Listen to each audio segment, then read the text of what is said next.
Ang saya ko kasi nasiraan mo ako sa ibang tao. Pero malas mo, balimbing yung pinagkwentuhan mo.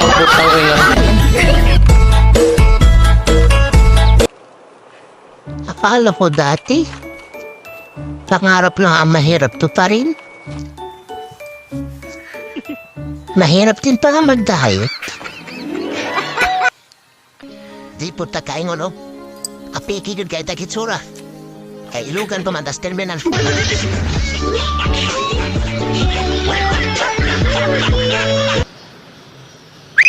Alam mo kung sino yung taong mahirap kalimutan? Yun yung tao hindi pa nagbabayad ng utang. Kaya kung gusto mo hindi ka makalimutan ng taong mahal mo, utangan mo tapos wag mong bayaran. Para pag naghiwalay kayo, hindi ka na makakalimutan. Gago!